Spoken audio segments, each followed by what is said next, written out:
Yes, that's what makes it so dangerous. There's no siren, no visible explosion. You lose the ability of the system to trust each other at all. That's the nightmare scenario. A doctor receives a lab result, but the system that delivered it can no longer guarantee it has.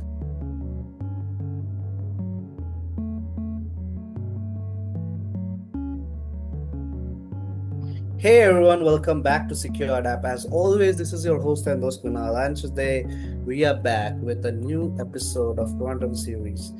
And today's episode topic is very much interesting and very much into the point because it's something that one or the other day someone have searched on search engines like Google, Microsoft Edge, whatever, but you might have searched it.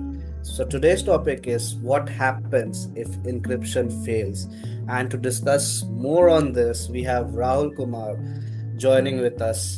We will move further with him, but before that, let me just introduce myself. I'm Kunal Chowdhury, Assistant Manager Marketing, SecureDApp. Moving to Rahul. Rahul, how are you, my friend? If you can just introduce yourself to the lovely audience here. Great, Kunal. So thank you so much. So I am the product head of Quantum World SecureDApp. So let's see. This topic is very much interesting. So let's go, I would say. Absolutely. So, Rahul, before we go minute by minute through the failure scenario, let's establish what encryption actually does because I think most of the people know encryption exists, but they don't understand what's actually it is protecting. Mhm. That's the right starting point. Encryption is not primarily about secrecy. That's a common misconception. Encryption is about trust.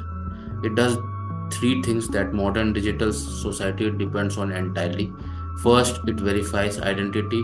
When you log into your bank needs to know it's actually you, not someone pretending to be you. Encryption makes that verification possible. Second, it protects data in transit. When your payment details travel from your phone to a payment processor, they pass through dozens of networks. Encryption ensures nobody in the middle can read or alter them.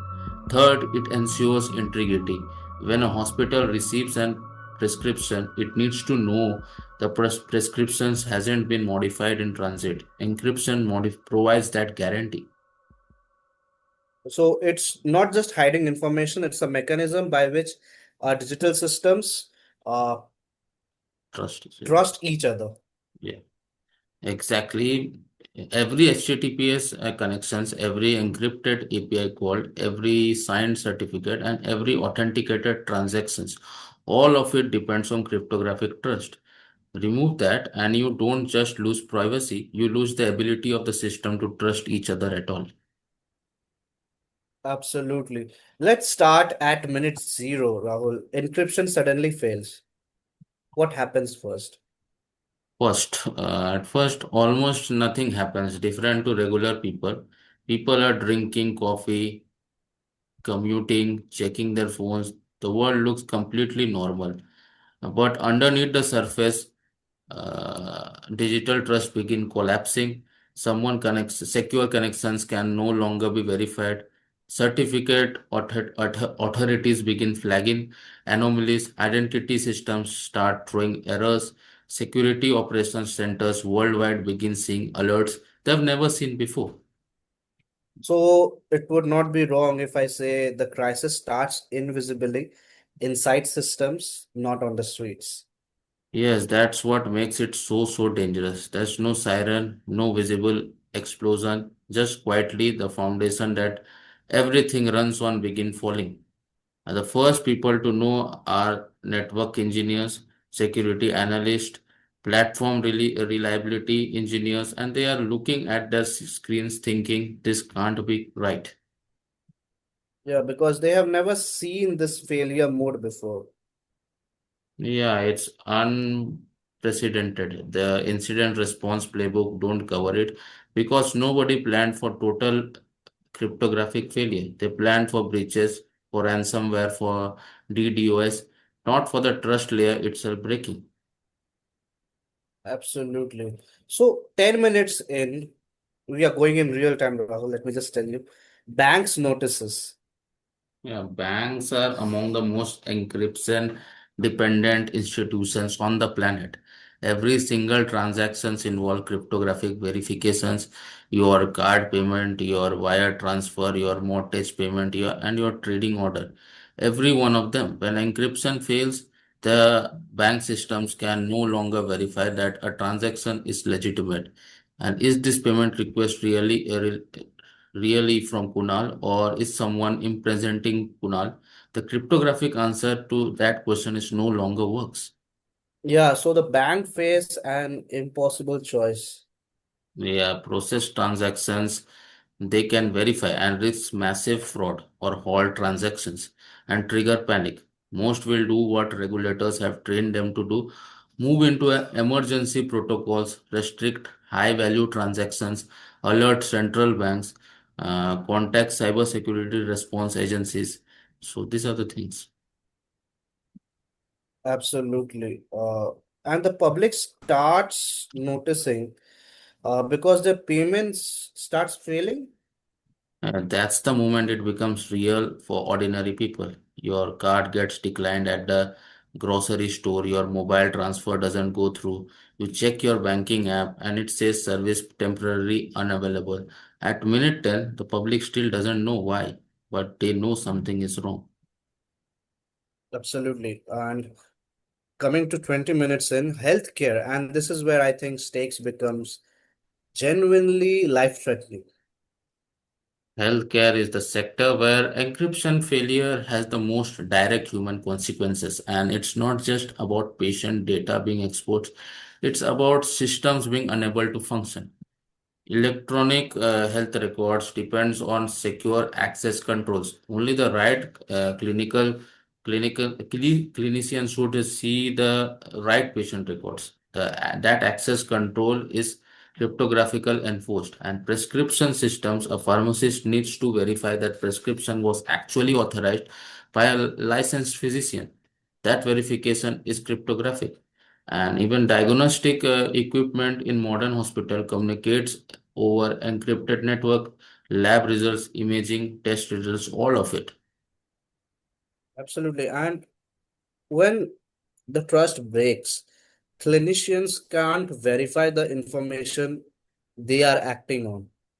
That's the nightmare scenario. A doctor receives a lab result, but the system that delivered it can no longer guarantee it hasn't been altered to transit. Do you act on it? What if the values have been corrupted? Hospitals would immediately shift to a manual protocols, paper records, direct verbal communication, physical verification, and processes that haven't been primary in the decade. Absolutely. And the patient care slows dramatically. Yes, dramatically. ICUs can still operate, but the efficiency of the modern hospital depends on the digital infrastructure.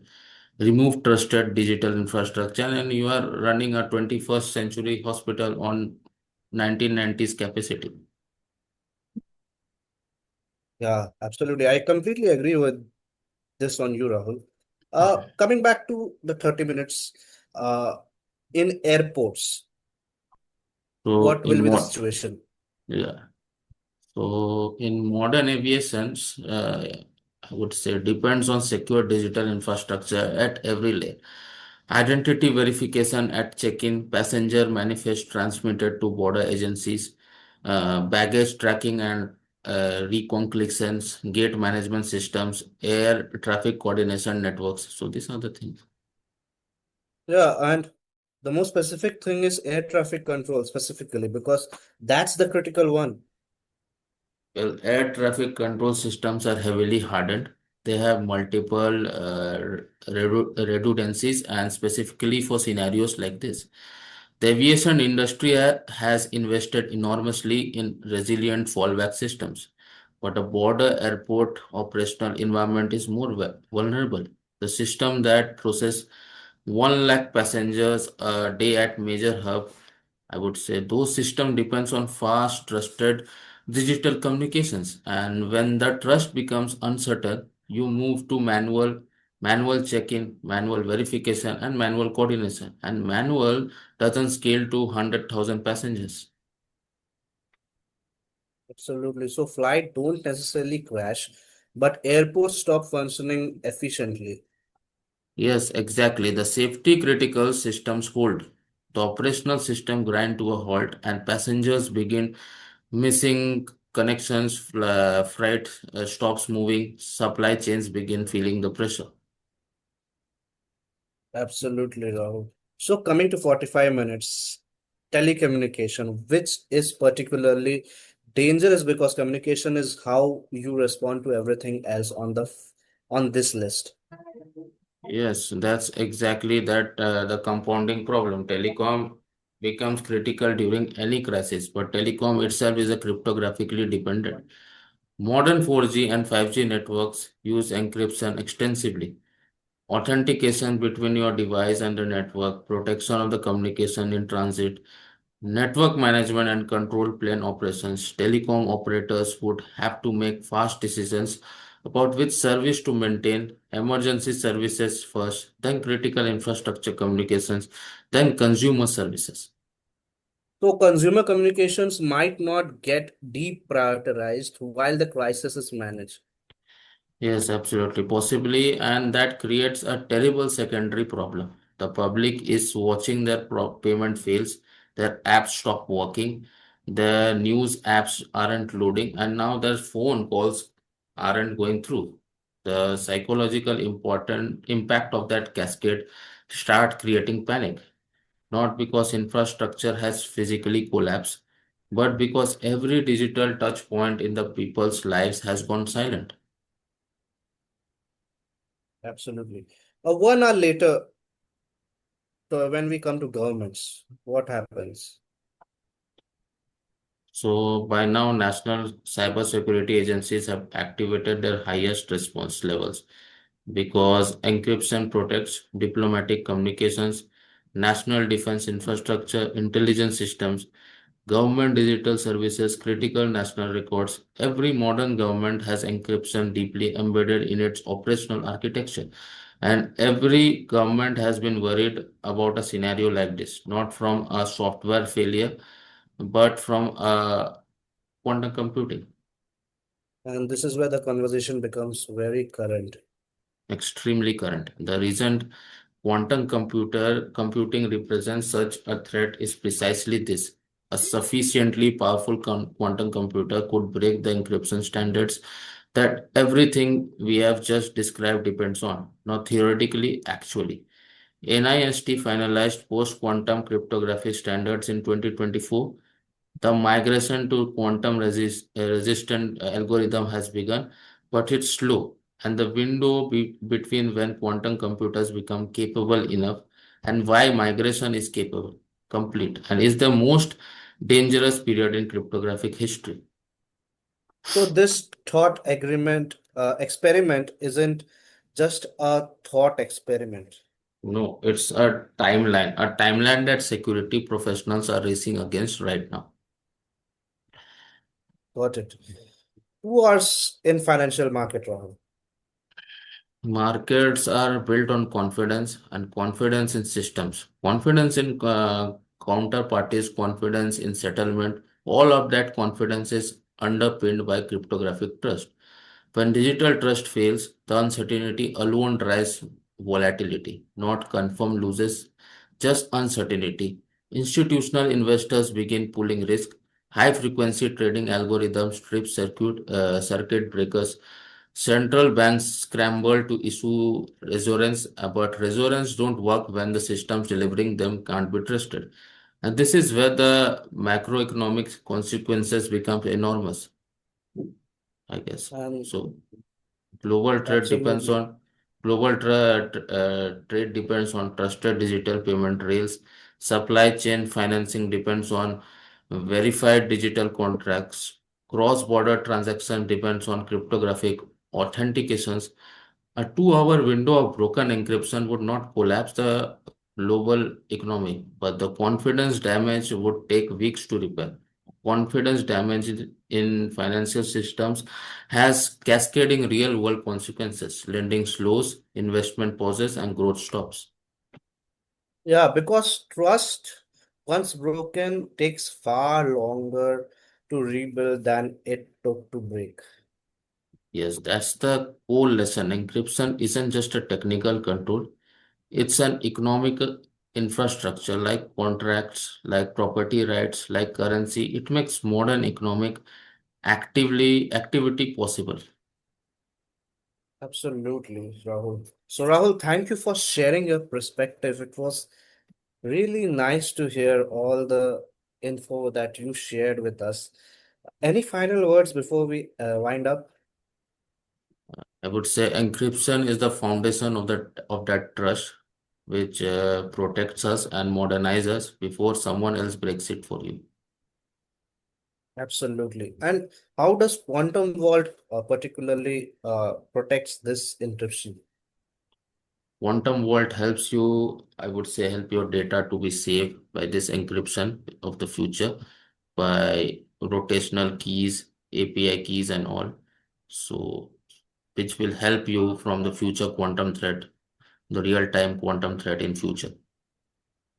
Absolutely. And so, guys, you know why quantum vault is important because quantum computing is not coming, it's already there.